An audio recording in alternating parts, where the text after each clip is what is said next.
بسم اللہ الرحمن الرحیم۔ میرے محترم سامعین، یہ مسئلہ ہے اقامت کے بارے میں، لیکن اس سے پہلے میں ایک بات کو عرض کرتا ہوں کہ نماز کے مسائل بہت مشکل ہیں۔ اس وجہ سے جس کو بھی جہاں پر جس وقت بھی موقع ملے تو مسائل کو سیکھنا چاہیے۔ تو اس کی تفصیل یہ ہے کہ اقامت کیا ہے اور اس میں کلمے کیا ہے اور کہاں کہاں اقامت ضروری ہے۔ جب جماعت کی نماز کے لیے کھڑے ہوتے ہیں تو نماز شروع ہونے سے پہلے ایک شخص وہی کلمے کہتا ہے جو اذان میں کہے جاتے ہیں، صرف دو مرتبہ قد قامت الصلاۃ زیادہ ہے، حی علی الصلاۃ اور حی علی الفلاح کے بعد۔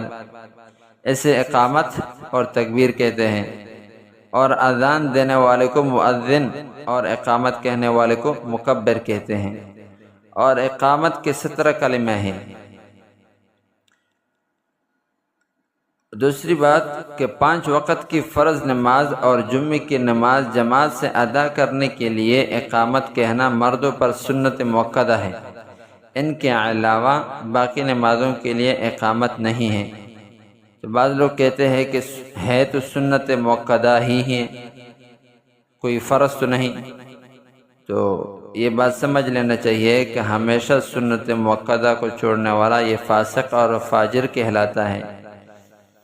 بلکہ حضور پاک صلی اللہ علیہ وسلم کے زمانے میں منافقین بھی سنت کو نہیں چھوڑتے تھے۔ آج کل کے مسلمان، اللہ ہی معاف کریں، تو جو بندہ اپنے آپ کو مسلمان کہتا ہے اور پھر سنت چھوڑتا ہے، حالانکہ حضور پاک صلی اللہ علیہ وسلم کے زمانے میں منافقین وہ بھی سنت کو نہیں چھوڑتے تھے۔ دوسرا مسئلہ، اگر مقیم اپنے گھر میں تنہا یا جماعت کے ساتھ نماز پڑھ رہا ہے تو بھی اقامت کہنا مستحب ہے، اور مسافر کے لیے اقامت چھوڑنا مکروہ ہے، اور جنگل میں جماعت سے نماز پڑھنے کی صورت میں اقامت چھوڑنا مکروہ ہے، اور عرفات اور مزدلفہ میں جو 2 نمازوں کو جمع کرتے ہیں تو پہلی نماز کے لیے اذان اور اقامت کہیں۔ اگلا مسئلہ، مردوں کے لیے فرض نماز سے پہلے اقامت کہنا مسنون ہے۔ خلاصہ کیا ہوا؟ مردوں کے لیے فرض نماز سے پہلے اقامت کہنا مسنون ہے، عورتوں کے لیے فرض نماز سے پہلے اقامت کہنا مسنون نہیں، اس لیے خواتین اقامت کے بغیر نماز شروع کریں گی۔ دوسرا مسئلہ یہ ہے کہ اقامت شروع کرنے کے لیے امام کا مصلی پر کھڑا ہونا ضروری نہیں، بلکہ اگر امام مسجد میں موجود ہے تو اقامت کہنا درست ہے، بس مکبر اپنے تکبیر کو شروع کرے اور امام اس کو سن کر خود بخود مصلی پر آ جائے گا۔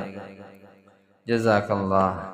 رب ذوالجلال کی مرضی نماز ہے، بخشش کی اور نجات کی سیڑھی نماز ہے، دروازہ بہشت کی کنجی نماز ہے، سب کچھ